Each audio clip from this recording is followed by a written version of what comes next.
Royal education চ্যানেলের পক্ষ থেকে সবাইকে স্বাগত জানিয়ে শুরু করছি আজকের ক্লাস। আজ বাংলা ক্লাসে তোমরা দেখতে পাচ্ছ এই যে 4 নম্বর লেখা রয়েছে। এই 4 নম্বরটা হচ্ছে তোমাদের ক্লাস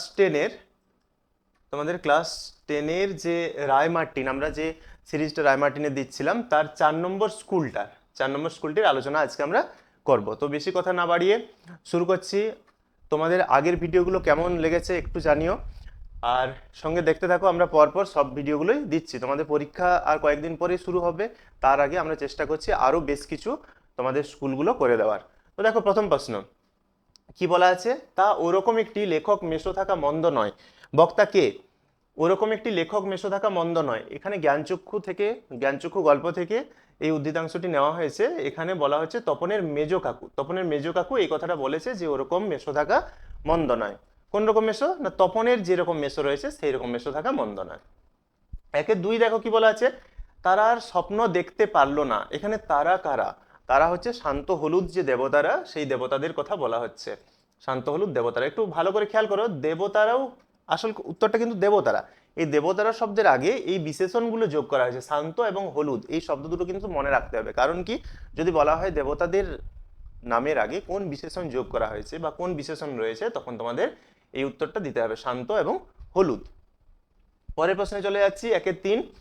আদিতে ফাউন্টেন পেনের নাম কি ছিল? ফাউন্টেন পেনের নাম কি ছিল? উত্তর হয়ে যাবে রিজার্ভার পেন। কি হবে? Reservoir pen.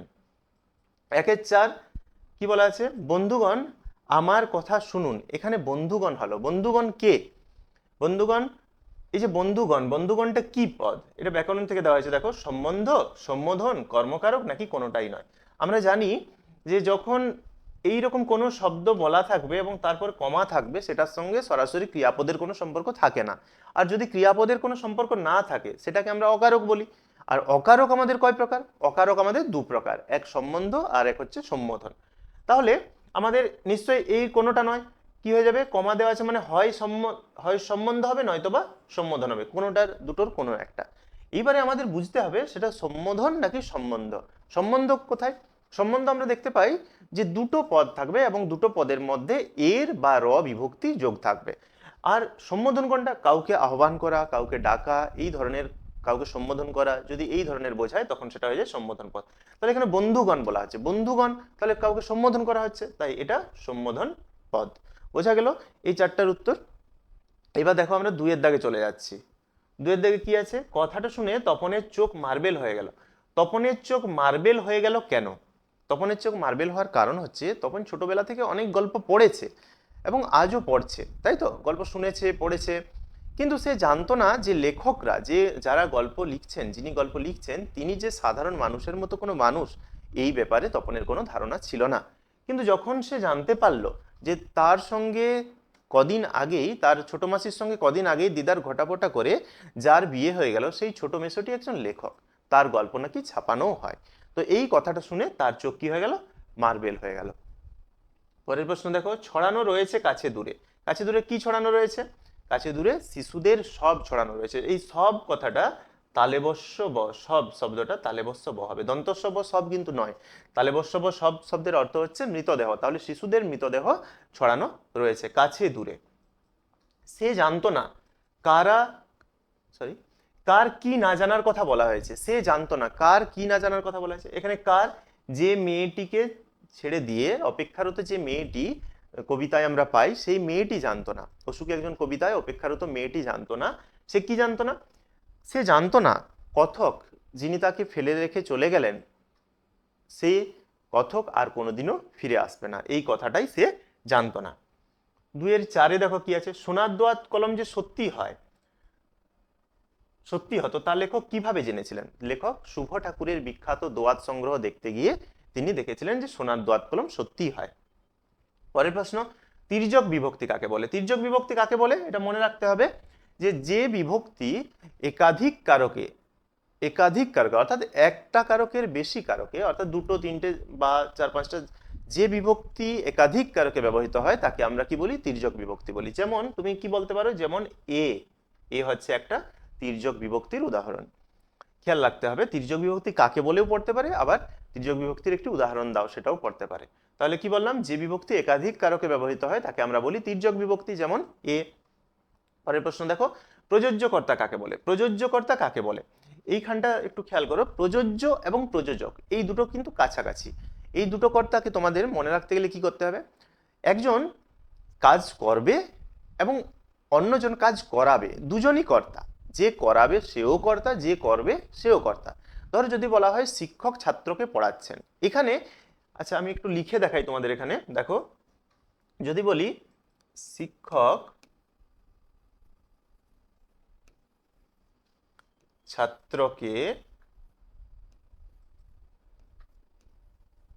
ছাত্রকে পড়াচ্ছেন, এই যে বাক্যটি আমি লিখলাম, এই বাক্যের মধ্যে ক্রিয়াপদ কোনটা? পড়ানোটা। তাহলে এই পড়া কাজটা কে করছে? কে করছে? ছাত্র করছে। আর কে করাচ্ছে? শিক্ষক করাচ্ছে। দুজনেই কর্তা, দুজনেই কর্তা। কিন্তু কাজটা করছে যে, সে হচ্ছে প্রযোজ্য, আর যে করাচ্ছে সে হচ্ছে প্রযোজক। তাহলে প্রযোজ্যকর্তা কাকে বলবো? যখন যে কর্তা নিজে কাজ করতে পারে না, এই যে পড়াশোনা কাজটা সে কি নিজে করছে? শিক্ষকের দ্বারা সে করছে, শিক্ষকের দ্বারা পরিচালিত হয়ে সে করছে। তাহলে যে কর্তা নিজে কাজ করতে পারে না, অন্যের দ্বারা পরিচালিত হয়ে কাজ করে, তাকে আমরা বলি প্রযোজক কর্তা। যেমন কি? যেমন শিক্ষক ছাত্রকে পড়াচ্ছেন, এখানে ছাত্র হবে প্রযোজক কর্তার উদাহরণ, প্রযোজ্য কর্তার উদাহরণ। তাই তো? পরের প্রশ্নে চলে যাচ্ছি। দেখো টেক্সটের প্রশ্নগুলো কি আছে। পৃথিবীতে এমন অলৌকিক ঘটনাও ঘটে, কার মধ্যে কেন এমন ভাবনার উদয় হলো? কার মধ্যে? জ্ঞানচক্ষু গল্প থেকে। দেখো এটা কিন্তু তোমাদের 3 মার্কসের, খেয়াল রাখতে হবে 3 মার্কসের। তাহলে একের মতো কার মধ্যে? তপনের মধ্যে উদয় হলো। এইভাবে বললে কিন্তু হবে না। 3 মার্কস পেতে গেলে তোমাকে একটু সাজিয়ে গুছিয়ে অবশ্যই লিখতে হবে। কি বলা আছে? পৃথিবীতে এমন অলৌকিক ঘটনাও ঘটে, কার মধ্যে কেন এমন ভাবনার উদয় হয়েছিল? বলতে হবে প্রখ্যাত শিশু সাহিত্যিক বা সাহিত্যিক আশাপূর্ণা দেবী রচিত জ্ঞানচক্ষু গল্পের অন্যতম চরিত্র তপনের মধ্যে এই ভাবনার উদয় হয়েছিল। প্যারা চেঞ্জ করলে, কারণ একটা প্রশ্ন এখানে ভাঙা প্রশ্ন আছে, তাই এখানে প্যারাটা চেঞ্জ হবে। কেন এমন ভাবনার উদয় হয়েছিল? প্যারা চেঞ্জ করে বলবে তপনের মধ্যে এই ভাবনার উদয় হওয়ার কারণ হলো, দিয়ে হাইফেন দিয়ে তোমাদেরকে লিখতে হবে যে তপনের লেখা গল্প যখন তার মেশো ছাপিয়ে দেবে বলেছিল সন্ধ্যাতারা পত্রিকায়, তখন তপন ভেবেছিল তার গল্প ছাপানোর পর সেই গল্প হাজার হাজার ছেলের হাতে ঘুরবে।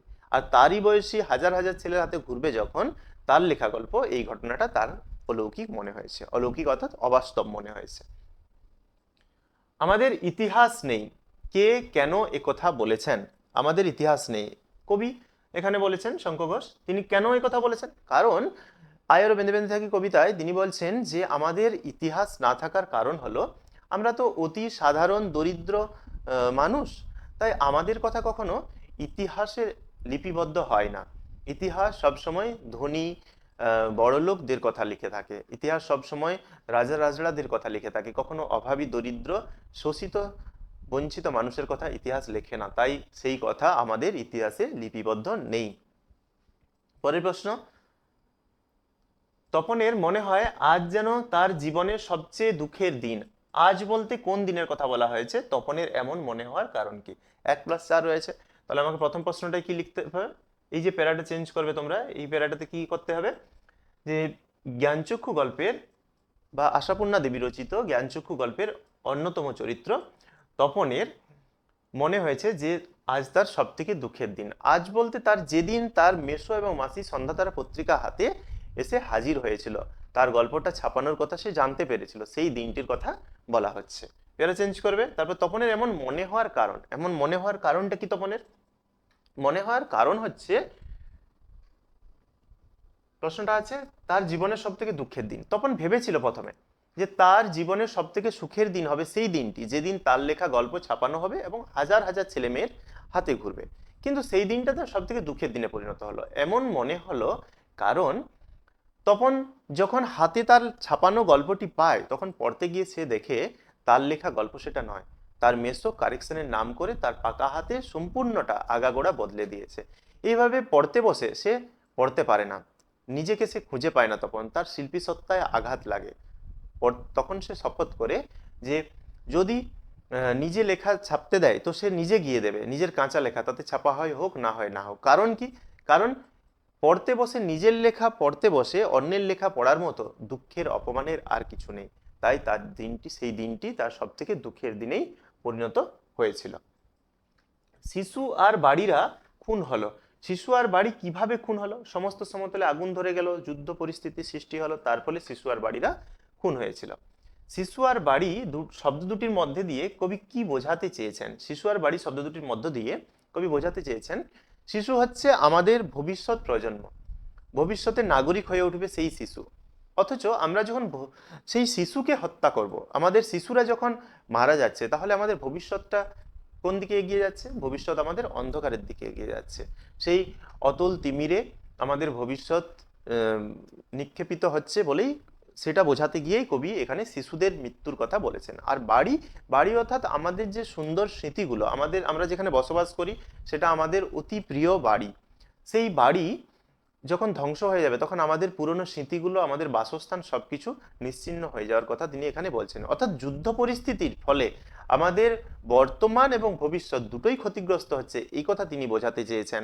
তাই আমাদেরকে এই যুদ্ধের বিরুদ্ধে, এই অবস্থার বিরুদ্ধে লড়াই করতে গেলে কবি বলেছেন যে বেঁধে বেঁধে থাকতে হবে, অর্থাৎ একজোট হয়ে থাকতে হবে। পরের প্রশ্ন, অথবা 4-2 যে অথবাটা রয়েছে সেটা দেখে নেবো এখন আমরা।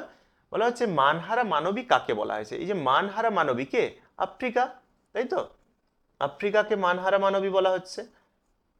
তাকে মানহারা বলার কারণ কি? আফ্রিকাকে, এটাও 1 মার্কসের আছে, তাহলে এটাও আমরা বেশি বড় করতে পারবো না। তাকে মানহারা বলার কারণ হচ্ছে শ্বেতাঙ্গ ইউরোপীয় যারা সাম্রাজ্যবাদী, তারা কি করেছে? তারা আফ্রিকার বুকে প্রবেশ করে আফ্রিকার কাছ থেকে সমস্ত কিছু সম্পদ লুট করেছে। এই লুট করতে গিয়ে আফ্রিকা মাকে নগ্ন করেছে, তাই তাকে বলা হচ্ছে মানহারা মানবী। আফ্রিকাকে যদি আমরা একজন মানবী ধরি, একজন মা ধরি, তাহলে তাকে মানহারা মানবী বলবো আমরা, মানব না বলে। কেন তার কাছে ক্ষমা চাওয়ার কথা বলা হয়েছে? তার কাছে ক্ষমা চাওয়ার কথা বলা হয়েছে কারণ হচ্ছে এই আফ্রিকায় প্রথম প্রাণের সৃষ্টি হয়েছিল, অথচ সেইখান থেকে যখন প্রাণের সৃষ্টি হলো, তারপর সারা পৃথিবীতে ছড়িয়ে পড়লো প্রাণ। সেই যে মা আমাদের জন্ম দিল, আমরা পরবর্তীকালে কি করছি? সেই মাকেই আমরা অপমানিত করছি। আর মায়ের অপমান কখনো কি হবে না? সহ্য হবে না। তাই তিনি মনে করেন যে এই অভিশাপ থেকে আমাদের কি হতে পারে? ক্ষতি হতে পারে, আমরা সব শেষ হয়ে যেতে পারে। তাই কবি মনে করছেন যে মানহারা মানবীর দ্বারে দাঁড়িয়ে আমাদেরকে কি করতে হবে?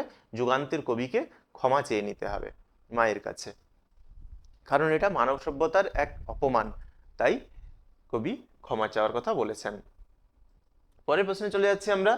জন্ম নিল ফাউন্টেন পেন। ফাউন্টেন পেনের স্রষ্টাকে, এটা নামটা মনে রাখতে হবে তোমাদের, লুইস এডসন ওয়াটারম্যান। কি বললাম? Lewis Edson Waterman. কারো যদি পুরো নামটা না মনে থাকে, সে শুধু ওয়াটারম্যান নামটা মনে রাখবে। ওয়াটারম্যান শব্দটা মনে রাখলেও কিন্তু সে ফুল মার্কস পাবে।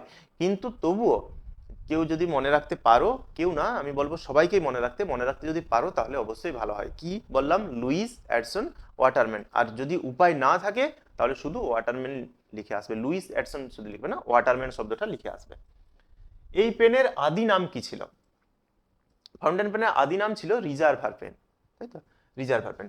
এই পেনের জন্মবৃত্তান্ত, পেনের জন্মবৃত্তান্ত হচ্ছে লুইস, এই যে বললাম লুইস এডসন ওয়াটারম্যান, তিনি ছিলেন মুন্সি। তিনি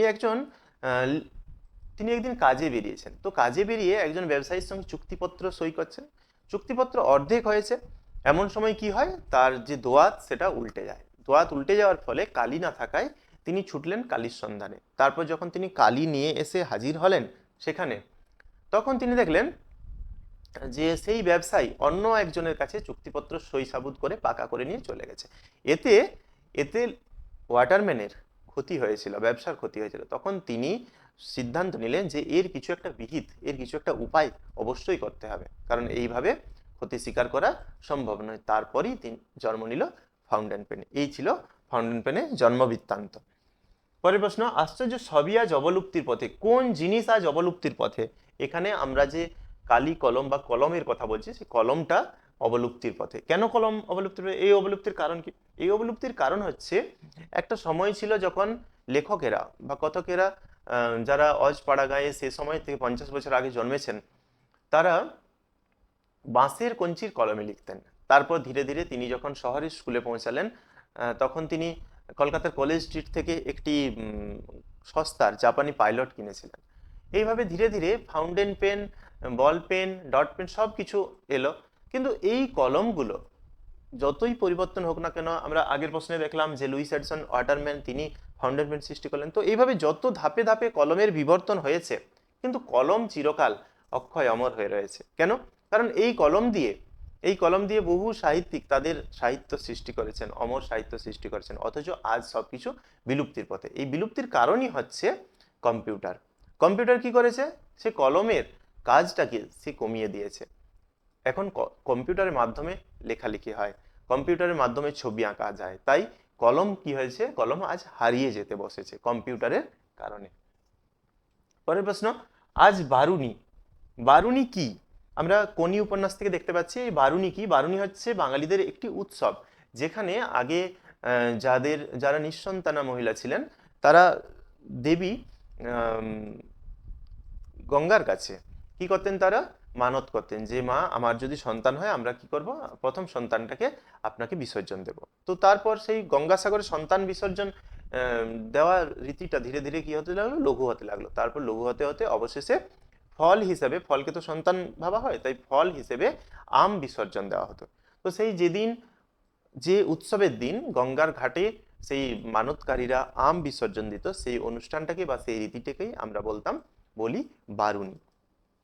পরের প্রশ্ন, সেদিন, ওই প্রশ্নেরই যে জয়েন্ট কোশ্চেনটা আছে দেখো, সেদিন গঙ্গার ঘাটের যে দৃশ্য দেখা গিয়েছিল তার নিজের ভাষায় লেখো। এখানে সম্পূর্ণ দৃশ্যটা, এটা যেহেতু 4 মার্কসের আছে, সম্পূর্ণ গঙ্গার ঘাট এবং পাড়ের ঘটনাটা তোমাদের লিখতে হবে। প্রথমে আমরা দেখতে পাচ্ছি কি? গঙ্গার পাড়ের দৃশ্য। গঙ্গার পাড়ে দেখতে পাচ্ছি বিষ্ণুধর একজনকে দিয়ে দলাই মলাই করছে, অর্থাৎ মেসেজ করাচ্ছে। সেখানে এসে ক্ষিতিশ সিংহ তার সঙ্গে যে কথোপকথনগুলো বললো, যে শরীরটাকে চাকর বানাতে পারবেন কিনা, তারপর আমি যদি চাটি মেরে চলে যাই আপনি তাহলে আমাকে ধরতে পারবেন কিনা, এই যে ব্যাপারগুলো, তারপর সাহিত্য চর্চা হচ্ছে না সঙ্গীত চর্চা হচ্ছে নাকি মেসেজ হচ্ছে, এই যে ঘটনাগুলো রয়েছে এই ঘটনাটা লিখতে হবে। তারপর গঙ্গার ঘাটের দৃশ্য। গঙ্গার ঘাটে কি দেখতে পাচ্ছি? আমরা দেখতে পাচ্ছি একটা লোক, সে স্নান করে উঠেছে, দিয়ে গজগজ করছে, বিরক্ত হচ্ছে। কেন বিরক্ত বোধ করছে? কারণ যারা মানতকারীরা কি করছে? আম ভাসিয়ে দিচ্ছে গঙ্গায়, কেউ গলা পর্যন্ত, কেউ হাঁটু জলে রয়েছে। তো তারা সেই আমটাকে কুড়িয়ে নিয়ে আসছে, আমটা কুড়িয়ে নিয়ে পকেটে রাখছে, আর পকেটে বেশি হয়ে গেলে তখন তারা এসে ঘাটে রেখে যাচ্ছে। তো সেই সময় দেখা যাচ্ছে দুজনের মধ্যে মারামারি শুরু হয়েছে। তাদের মধ্যে একজন হচ্ছে কোনি। তো সেই মারামারিতে তাদের কাদায় তারা যখন মারামারি করছে, সেই সময় যে স্নান করছে সে বিরক্ত বোধ করছে, দিয়ে গজগজ করছে আপন মনে।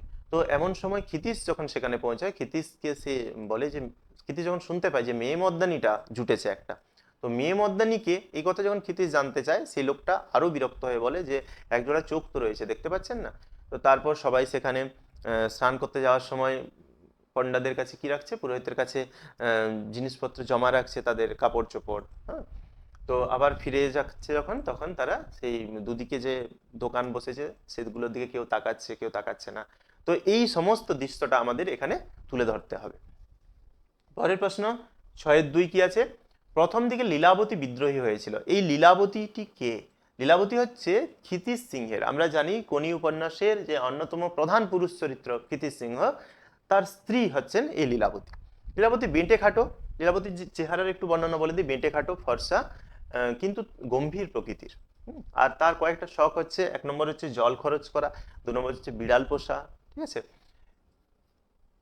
এই হচ্ছে লীলাবতী। তার বিদ্রোহের কারণ কি? প্যারা করে করে তোমাদের এখানে লিখতে হবে, কারণ 1+2+2। তার বিদ্রোহের কারণ আমরা জানি।